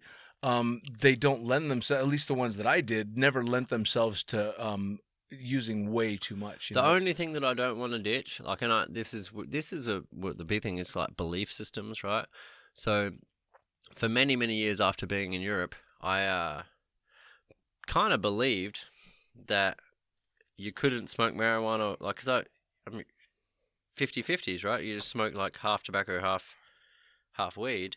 And I went to strangely enough, a Tony Robbins course. My mum works. My mum works for Tony Robbins. Does she really? So, like, I went to my first Tony Robbins course when I was, like, 18 years old or some shit. He's something else. I know, I don't really get into the American rah-rah bar, but, like, he's a very, very, very interesting person, and I enjoy going to the events. My mum's right up to it, so I've grown up with a Tony Robbins trainer my whole life. Right. Probably why I'm so productive most of the time. But for the most part, I kind of hate the American bullshit that's associated with it. You know, I both. Yeah, right. It's a bit much, but the message is fucking amazing. Yeah. Like it's like anything. Like, I like the message in the Bible, but it's fucked. Sure. You know what I mean? You just gotta have a filter. Yeah. And like, straight up, I have the filter. I arrive at the events and I know the program now, so I will see the bits that I want. Right. And then I'll just go fuck off and do whatever I want. But yeah, like, the reality is you have more energy when you relate to people like that and don't have toxins in your body. Sure. And those guys have got it totally sent, you know. Absolutely. I mean, do what you're going to do for sure. And you know, so I believed, this is the crazy part, I'm sorry I lost myself to it, is like that I couldn't smoke weed without tobacco. But that's because I was a tobacco smoker that put weed in every cigarette. Right? So this is the one thing I don't want to give up now. I actually really like to smoke, but only straight marijuana now. I've come to Azerbaijan, and everyone, obviously there's not enough marijuana in this place to actually just smoke straight marijuana. Sure. And it's been a little bit of a challenge here, and I've treated this place like a holiday this time. But as soon as I leave here, I'm in a country where I can just smoke straight weed. I like to get high. It's better than taking anti-inflammatories. Yeah. And I do like it. If I could be in a country like America where you could get a vape pen, and I don't have to smoke tobacco, I would only smoke shatter or something like that. Sure. But like, it's just not possible where I am right now. But as soon as I get back to Europe, the only drug that I will keep is straight marijuana. Sure. Well, and unfortunately for me, I'm a horrible stoner. I'm not a marijuana fan for personal reasons. It suits different people. It just doesn't work for me. You know, people use it for relief of pain and all this different stuff. And the few times that I've smoked marijuana to try and get rid of pain, it made me focus on the pain even more. No, and like, I was always one of those smokers, but for me now, and the weird part is, I'm always historically, a wake and baker. But if I don't smoke tobacco, I don't get the tobacco alarm, and I won't even smoke marijuana till like 2 p.m. Like, I'd go to the gym at 8 a.m, work out till 12, because I've been unemployed the whole time. Like, when I was injured, I treated healing as my full-time job. Sure. That was what I said. I'm like, I'm a amateur professional athlete. That's what I was telling my mum. She's awesome. Like, when she's like, because her friends were like, "What are you doing now, Ryan?" I'm like, "I'm an amateur professional athlete." And they'll be like, their head. "What?" I'm like, "Yeah, like, well, I don't have a job, but I've got a lot of money, so I just wake up every morning, work out, and then just after lunch, I've done 4 hours working out, I can just choose to do things." Sure. And it wouldn't even I get home, do a protein shake, make some like an egg wrap or something, right? And it wouldn't be till way after. But historically, because of the tobacco, I would have smoked. Sure. Because the alarm bell goes. But I was just a cigarette smoker. It's bullshit. Right. Like, I'd made up a lie in my own head, and this is the belief system that I actually exonerated at the Tony Robbins thing. Sure. Yeah. So now, moving forward, overcoming injury, overcoming all this stuff, having kind of pushed back into the sport that you initially fell in love with in base jumping, after Micah, and the soul searching involved in something like that. Where do you see yourself going from now? I mean, I know you're back into flicking stuff. Yeah, so I'm jumping a lot at the moment. I came back here, and I'm kind of running out of money because I've had a really good time spending money on doing helicopter hours and shit. It's like, it's hard at 35, even if you've made some money, to take 15 months off. It's a long time. Yeah. But I came back here with a budget, and I did 25 jumps. I started off with some free fly jumps, and then went into some wingsuit jumps, and then I went and did my tandem recertification. After here, I'm flying to Finland to go to Lapland with my family to go take my sister's kids to Father Christmas. It's gonna be pretty rad. Nice. And then I'm just gonna do tandems in Europe. Okay. Hopefully some piloting.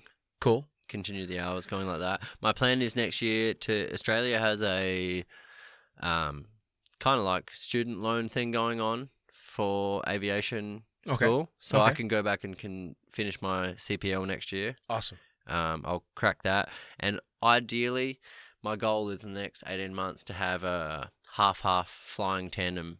That's kind awesome. of role. You know how the guys are doing that? Like, it's so fucking cool. And this is one of the things that for somebody like me, it's a little bit of validation watching all these badasses that have been, hitting towards the peak in the sport, whether it be base jumping or skydiving and all this, starting to slide towards flying. It's progression, right? Like, absolutely. Yeah. So I started hiking, then I started using the plane, and then I want to fly the plane. It's just the progression of aviation, right? And it's amazing. Well, in watching you do it, Noah and Greg and all these people that have... Noah's cranking right now. Right? Going fucking balls out, man. I mean... He called me when I was hurt, and he's like, bro, my Piper is just sitting on the ground. I've got a brand new fucking turbo caravan. Just come and take my plane. Yeah. And I was like, this is what made me change from helicopters to fixed wing. Sure. And he's like, I didn't really have an avenue to continue in helicopters. Sure.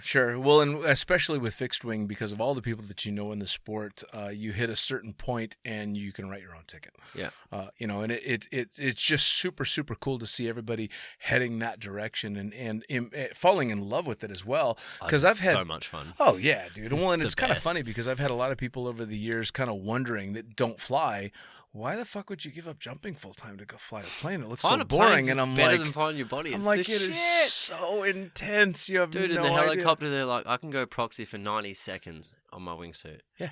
In a helicopter, I was like doing 96 minutes. Yeah. Just like, wow, like Star Wars through trees, dude. It's insane. It's amazing. It's absolutely amazing. Well, and flying, just like skydiving or base jumping, you can make of it what you will, Yeah. You can definitely take it the direction that you want. And we're very privileged in this sport to be able to fly in all of our friends own planes. It's insane. Oh, dude. I mean, they own planes or because you're in the sport, you have access to so many different exactly. aircraft Cheap dry hours. And it's just ridiculous. Yeah. So. And the type of flying that we get to do is also, I mean, come on.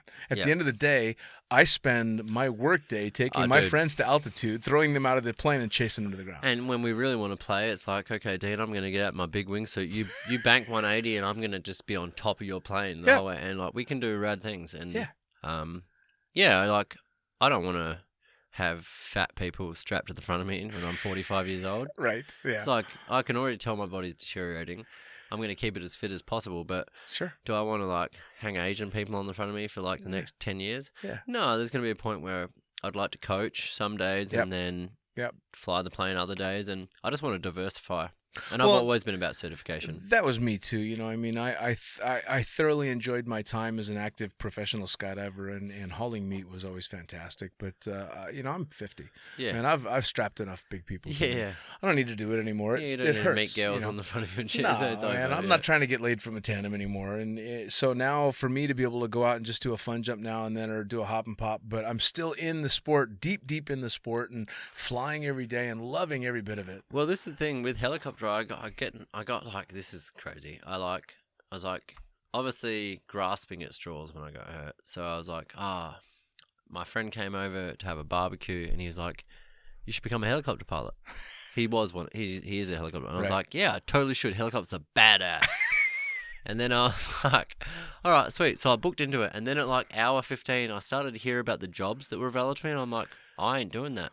Yeah. I was straight up, I'm like, I'm not going to go muster cattle with a fucking helicopter.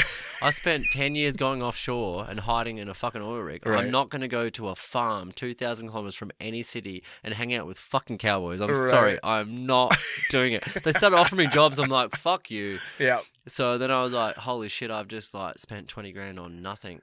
And then I was like, the guy's like, you can do an integrated license. And I was like, oh, can I? Because then, like, Noah was like, dude, just do a fucking fixed wing. Yep. And then I'll just lend you my plane. Yep. Pay dry hire. So I was like, oh, shit, I don't want to waste the 17 hours I've done on a helicopter. No, hell no. So, but they're like, oh, you can convert. So I finished the private. I'd already done CPL, heli theory. Right. I finished the private flying, like 56 hours or something. Sure. So I can fly helicopter, whatever. And then I was like, okay, I'll transfer. As soon as I'd done the 50, and I did another 35 fixed wing. And then I was like, in maybe 80 hours, I have CPL plane, come do some hours with you from the hangar or something. Yeah. And then I was like, I can just go fly a 182 rig somewhere for a year or two, or borrow my Noah's Piper. And, well, and time goes through the roof so quick, man. Yeah, and to be honest, like I've always been good at kind of making money, so it's I've always reinvested in myself. Like, Sure. Like you are your own business, right? Yeah. Oh, absolutely. So if you don't like progress yourself, you don't want to like spend all your money and not reinvest in the company. Right. So you got to reinvest in your own company. Sure. And I was like, I'll just go do a holiday in Washington, borrow Noah's plane, pay for the maintenance on the plane, Sure, and just pump hours, pay fuel, and like. Oh yeah. Yeah, Well, and the way forward. Fly all around this beautiful countryside, and totally. And then you can just stay in the same environment, working with your friends. Like you're not gonna have to like leave your environment. No, it's just your same friends, but you're doing a different job at the drop zone. Yeah. Well, and that was kind of the thing. That was one of the reasons that it was so easy for me to transition from. Because I mean, let's face it, skydiving or base jumping is such a lifestyle that to change. Not just jobs, but lifestyles. I don't want a real job. You don't want a real job. No, fuck no. Absolutely not. So for me to be able to just go, oh, wait a second. So I'm still at the drop zone every day. The only difference is I'm getting up front instead of in the back. Yeah. And okay, done. And nowadays these guys are doing this thing where you job share, right? You go find another dude that has a pilot license and a TI. Oh yeah. Take turns every day. You do 3 days on, 4 days, whatever. Yeah. This is the way forward, dude. I don't want to ever stop jumping. No. But like swapping every day, like Justin Swill, he's just crushing right now. He's jumping like a mad cunt. Oh yeah. It'd be like, Justin, I'll do Wednesdays, Thursdays, and Saturdays. Yep. And I'd love to like hook up with someone like him who's fired up to jump. Oh hell yeah! And doing a swapperoo. Well, and that's what's been fun for me too. Is, and I've said it on many of the podcasts before, is I rediscovered what being a fun jumper is about because I never fucking knew. Because I started jumping as a professional, tandem instructor and camera guy so fucking early on, and now I'm a jump pilot that gets to go fun jump. So for me, fun jumping is the most amazing thing in the world. And dude, setting up to like I've been out the last few weeks because I'm too poor to. Dude, I just spent like 300 euros on 6 jumps. All right. You son of a bitch. And I was like, right, I'm going to go down to Skydive Abu Dhabi. And I get down there and I'm like, holy shit, this is like cowboy land. And they're doing a great job. They're gonna get there. It's like any drop zone early on. Yeah. They're in the progression. Sure. But I get there and there's the military pilots running it and it's a little bit loose. And all of a sudden I'm a small fish in a big pond, like there's always a Vitor or a Rob Jones to like work out what's actually happening for me, so I don't have to try. Right. But that's like, holy shit! Like I need to actually take control of some like LO stuff here. I need to load organize a little bit because these guys are a little bit crazy. And it's cool when you like see the winds change and you look at the pilot and you're like. You need to hook the jump run, like we need to change by like 50 degrees right now, and it's really fun even at my basic level of piloting to like engage with the pilots. It's fun, right? Yeah, no, I would really like to take control of a plane and be like make the skydives better for people. Yeah. It's like, as a skydiver, you can really improve on what the jumps will end up. Oh, yeah. Well, and I've said it for a long time, the best jump pilots are jumpers, for sure. 100%. And it's I'll tell you right now, it's fun as fuck to be at a level where I know enough about skydiving and I know enough about flying that I know on every jump run, I'm doing the best that I can to give them the perfect spot to go out and fuck around and have as much fun as they want. And, you start out the day by looking at the wind, and you can read it, and there's a certain pride and a pat on the back when you show up and you drop that first load of the day and ground's like, that spot's perfect. On point. Yeah, that spot's perfect, don't change it. And you're like, fucking all right, cool. This was the funniest part is I come back and like the whole landing area was chocked out with that event stuff, Right. So I come out, I hadn't done hadn't done a skydive in 15 months, and they're like, yeah, you can go, you're staff, so it's fine. So I got out and I just like hung out this like head up jump, and it was fine. It was like I ended up in a little bit in tears actually. I was like I got to the door and it was like hadn't been back there since Micah, and it was like a little bit on. Vitor's in the door. I gave him a high five, and I was like got out, did a mad barrel roll, and just like charged it up the whole way down. Got down, and so I was like, yeah, that was fun. Second jump, I was like, cool. I put the wingsuit on. I'm trying to get current to go to Russell Cameron and do some base jumping again. And it was like hardcore easterlies. So obviously I'm last out. I'm solo wingsuiter. So everyone got out. I looked out. The spot was a bit shit. Not because of any other reasons, it's just poor conditions. Sure. So not current. Took a little bit while to turn around. I start flying up jump run because I didn't want to slam up jump run. And normally when you're in a wingsuit, you can just see all 6 tandems in a row. You just, you're a 2,000 pylons. Yeah, and it's like, but I could only see 4 of them. It was kind of a hazy day, and I was like, so I'm like hammering into the headwind, and I'm like, I've got this. And I'm like, as soon as I can see the 6th one, I'll just cut through and I'll like buzz the tandem and I'll get back on the side that I need to be on to actually land on site. Right. But I just couldn't see the 5th and 6th one. And I'm like, I'm like not that confident, feeling a bit uncurrent. And I'm like, well, I'm not going to like cross jump run to be a dick. Right. I'm not going to like just do something. Because normally if you're current, you just like, you'd aim at one and you know the other ones are ahead. Sure. So, but I'm not going to make an aggressive maneuver. So I just continue up. And then all of a sudden my beeper starts going off. I'm like, oh, fuck. I'm in no man's land. I'm like, so I'm thinking about it. I'm like, what do I do? Oh, shit. Second beeper's going off. I'm like, oh, fuck. I'm just going to have to do this. I'm landing off for sure. Flare, pitch at like 3.5. Look at the drop zone, and I just go nowhere. I'm like, oh, I'm late. Can I make it back? I'm over the new construction site, because everything's new there now. I've been gone for a year, so like everything's different. I pitch, and I'm like, maybe I can make it back, but I'm gonna have to cross the runway at like 800, maybe less, maybe like it's gonna be dirty low. This is gonna be horrible. So I'm like, fuck it, right? Like, I'm just gonna have to like take this on the chin. So fuck it, turn downwind. And I'm like, the one and only is there. I love the one and only. Like, we used to do in hops there, fuck it. It's a good out. I'm like, I'm not going to land on the construction site. There's rebar everywhere and shit. Yeah. So I just turn way downwind. I land on the palm. The boat's already there. And I'm like, oh, I'm in so much trouble. I'm like, for sure, everyone's going to think I did this on purpose. They're going to be like, Ryan's back. He's trying to cause shit and just do an in-hop. So the boat comes, are you okay? I'm like, of course I'm fine. I land on a fucking beach. Like, what? Like, I'm fine. So I get the thing. And as soon as I get on the boat, I hear on the radio, like, fucking Ryan Graney, like, just ground that motherfucker. He's out, like, for sure this is on purpose. And I'm like, oh, shit. And, like, all right. So she's not happy. She just assumed, because when I used to just be a fun jumper, I used to take, if there was people traveling, I just take it on in-hops. I was a bit of an asshole when I was a fun jumper. But I actually wasn't doing this on purpose. This was a legitimate alternate landing area. So I got on the boat and I'm like, oh man, I'm grounded for sure. And I was like, I didn't have the heart to tell everyone that, like, I'm just shit right now.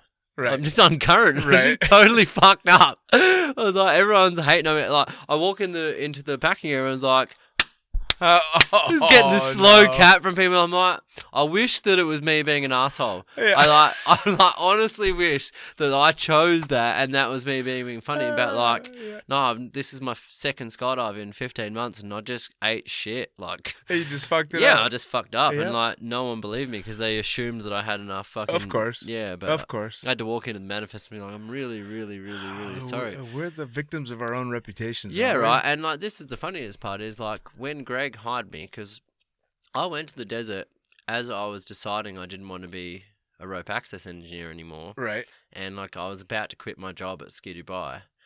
Me and Jason Christensen both decided, let's go get our tandem ratings so we have an option. Sure. So originally, like we went and did our tandems with Junior down in the desert. I did 13 tandems. I was going pretty strong. And I rocked into Greg's office. And like Greg Shelton's one of my best friends. Sure. I love Greg. So I walked in there. I used to go in his office all the time. I just walked in there and one day I was like, so Greg, you give me a fucking job or what? And Greg's like, yeah, what do you mean? I'm like, yeah, you give me a job. He's like, do you have a tanning rating? I'm like, yeah, I got one on the weekend. He's like, if you can outfly me out the door, I'll give you a job. I'm like, sweet, let's go. So it's tandem 14, getting the plane with Greg. Obviously, Greg's Mactomb, he's 6'5". He's an exceptional beast. Right. He's like, and I was like, well, I don't think I'm ever gonna outfly you out the door. Right. But like, obviously, I just have to like not eat shit and get a drogue out, right? Like, so we get to the door, and I don't know if you remember, but before it was the new one, it caught on fire that time. Yeah. The whole fucking thing went up. Oh yeah. So me and Greg get to the door, and the entire drop zone's on fire. So we go to the door and Greg's like, you've got a lot going on here. I hope you got this. So we pitched at the door and Greg's just thrown his big gangly legs out like 90 degrees. And sure. And I've just gone full slow fall and like managed to stop him from tipping us and got a drogue out. We pitched. But by the time we get down, even Greg didn't realise the whole landing area is just black smoke. And he's like, can you land a tandem blind? And I was like, well, I fucking hope so, Greg, because otherwise we're going to both fucking break our legs. Yeah. And he's like, this is the best test ever. Greg's cracking up laughing because he knows he can just grab everything. Sure. Like, Greg doesn't give a fuck. And he's got it. Yeah, he's got it. But he's like, this is the best thing ever because, like, he's like, I love ruining Ryan's day. All right. So I fucking, like, come in and I even said to him at, like, 1,000 feet, I'm like, it's my first tandem at the, like, what's, like, just for learning's sake, I'm not even asking for help. What's the best setup that you guys normally do here? Right. And he's like, you want to post up over here, and then you want to do your 400 check here, and, you know. So I get it, but as we turn in the 400, we're just in black smoke. Jesus. And Greg's like, you got this? I'm like, well, let's hope I do. But I was like, yeah, I come in, and, like, coming through, like, total blackout. But you can kind of see like 50 meters to your left or right, where the grass is, so you know your level. Yeah. But like you can't see where your level is. Right. So I come in and swoop. I like do full flare, and then Greg just stands up. He's 6'5". I'm 5'8". I just end up hanging on Greg's back. I'm just standing. I'm in midair. Greg's like, great landing, and I'm just like, normally you do the unclip of the top fucking buckles, but I'm just hanging like a turtle shell on the back of Greg's thing, and he's like, I think you got a job, bro. Awesome. Yeah, I was like, well, I mean, I didn't actually land this. Like, I'm still not on the I'm not ground. down yet. My jump's not over. Thanks, though. Yeah, so I'd end up doing, that's when I quit so I went back to work the next day, and my boss just tore shreds off me at the Ski Dubai. And that was one of those moments when someone, like, gives you shit and you no longer have to take it. And I was just like, fuck you, fuck you, fuck you. You're cool. I'm out. And I was like, I'm done. So I ended up doing 437 tandems at the Palm. Straight after that, I ended up working for the next 2 months. And fucking can't beat that. That was Micah just, right. He said, you had to come to Dubai to become a proper skydiver. And can't beat that shit, man. He did his job, man. Oh, man. His journey was... Oh, man. Now, all right, so let me ask you, moving forward, I always ask towards the end of every podcast, what advice you're going to give to people that are just getting started, whether it's base jumping or skydiving, and people that are burned out and maybe just quitting. What advice do you give to those two groups of people? No, this is real for me. So yeah, man. Train hard. Treat it seriously. Don't get burnt out and stop doing fun jumps. You can't just say this is a job. It's not. Like, there's a lot of guys at the Palm now, they get their 200 or 400 free fun jumps every year, but some of them don't use it. And it's like, in every other job, if someone pays for free training, you go to it. Yeah. Keep training. Stay fit. Respect it. Enjoy it. Work should be enjoyable. Sure. And if it's not, fuck off. Yeah. Time to find something new. Well, especially when it's something like this is fucking dangerous. Yeah. What we do is dangerous. If it's just a money job, fuck off. Yeah. Like, I go work in a bank. Yeah. Like, if you want a bullshit job, like find a passion. Even if, like, for me, there's two ways to work. You either find a high-paying job that you sacrifice time for that allows you to live your passions, and then you self-sponsor yourself. I did it with oil and gas. Like, if you have a job you have to work 150 days a year, but it pays you $100,000 a year, sure, sponsor yourself to be a professional athlete. Yeah. Be a professional family person. Be a professional something. But, like, approach whatever that you care about as a professional and use it as funding. If you want to sacrifice your time for money, use that money to be special. Now, if you love your job, take a low-ass wage and just fucking live it. Yeah. Because that's your passion. Yeah. If someone's going to pay you $40,000 a year and you're happy every day, fucking take that job every time. That's worth more than millions. Last year, when I got, after doing these 500 tandems, I wanted a long summer break, and the particular management at the time weren't accepting of me having the time off. They wanted me to be their bitch a little bit, which is fine. Like, I was a low experience jumper, and they expected me to make a massive commitment, and I wasn't willing to. So we separated paths. No problem with them. They're a lovely company, and they gave me everything I wanted. Sure. But we weren't willing to agree on the time ratio. Sure. I have no problem with that. But if you're going to have a lifestyle job, make sure that it makes you happy. You know what I mean? Oh, God, yes. So, like, as long as you're, like, either sacrifice your time for money or take a low-paying job, it doesn't matter. Like, they're going to be equal at the same time. Oh, yeah. But either way, find someone that's going to finance your dreams. Don't just sit and have a job. What? No, I don't understand about like if I'm not growing, I'm unhappy. Well, I mean, the majority of people were programmed to believe that work sucks. 5 days a week is horrible. You live for the weekends. And that's what a lot of people around the world, not just in the States where I'm from, but a lot of people around the world do that. And people like you and I are the weird ones because we won't accept that shit. I was an engineer for fucking 10 years and, like, largely it didn't make me happy. But they paid me a lot of money to be able to pay for all the shit that I did. Sure. And when I went to Tandems, it was less money by a long way. Sure. But I was around happy people every day and it excited me. Of course. And if I can share that time with my friends, I'll always be happy. Yeah, man. Well, you know, and I mean, I hate to say it, but that seems to be the biggest theme in the sport, too, is we've got into this sport because of a passion, a drive for something, and to turn it into something minor and bullshit just is not.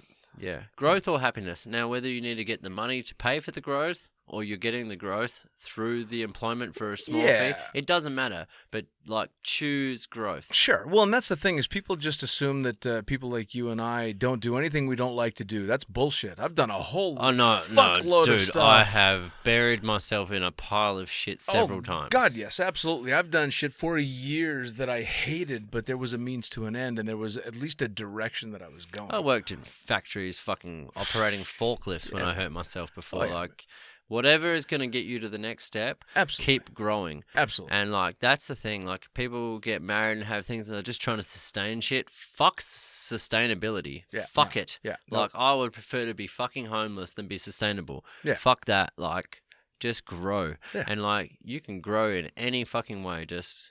as long as you're aimed towards something. Yeah, it's that stagnant bullshit. Every single minute should be somewhere heading forward. Yeah. That's all I have to say. Well, shit, man. I'll tell you what. This has been fucking hilarious and hope fantastic. That was good. Yeah, I was actually nervous about doing this. The funny thing is, I'm normally lost for. Like, I'm not lost. I'm not at a loss for words. But I get nervous when it's on thing. Like if I'm at a bar talking shit, I'm like. Of course. You know, it's funny. I've had a few people, both in the studio and online, that. I would have expected to be, you know, hard charging and having a blast with it that got really nervous on me. You didn't get nervous at all, at least not apparently so. You clearly had lots to say and still have lots to say, and all kinds of fantastic stories. You didn't lock up like I've seen people lock up. So, dude, it's fucking great. No, I really appreciate it. And to be honest, like... it's cathartic because I needed to get some stuff out. Yeah, man. So I appreciate you having me. No, it was. Believe me, as soon as I saw you, you and I locked eyes, and I went, "Oh, that motherfucker needs to be on my podcast." I put on the costume for a reason, and I rocked up at CCC before I came here, and they're like, "Oh, you're in party costume." I said, "No, I'm going to Dean tonight, and I just want to feel it." Yeah. And like, I need to be me, and sometimes I see my own personality. Yeah, believe me, it's exactly what I expected. Especially as soon as I saw the jacket, I'm like, oh fuck yes, I'm ready. Awesome. Yeah. Oh, absolutely. And again, I can't thank you enough for the time. I definitely they'll be around too because I know that there's so many stories that we haven't touched on. Yeah, I actually haven't started to express myself yet. This is about me. Wait till I start telling stories about people. Well, see, that's the thing is, and I've told people this as well. I've had a number of people on the podcast that are very to the point and professional, and they say what they've got to say, and they'll let loose a little bit, but I always let them know there's going to be a round two, motherfucker, because I know you guys. Yeah, so thank you so much for taking the time. Ryan, right here. Love you, bro. Yeah, love Peace you too. out. And just like that, it's a wrap on another episode of Lunatic Fringe Into the Void, brought to you as always by the greatest magazine in the known universe, Blue Skies Magazine. Head to blueskiesmagazine.com to check out everything. Subscribe to the magazine, previously published issues, the swag, everything. Send them pictures, send them articles, put pen to paper, get it done. It's Blue Skies. As for me, thefuckingpilot.net is where you're going to want to go. That's where you can get all the links to the podcast, as well as both the books that I've written. That's the Blue Skies Mag's Fucking Pilot book and The Accidental Stripper. Both of them available in digital and print form, and I swear someday Accidental Stripper's going to be in audiobook form. Again, another episode of Lunatic Fringe Into the Void. Thank you so much. We'll see you next time.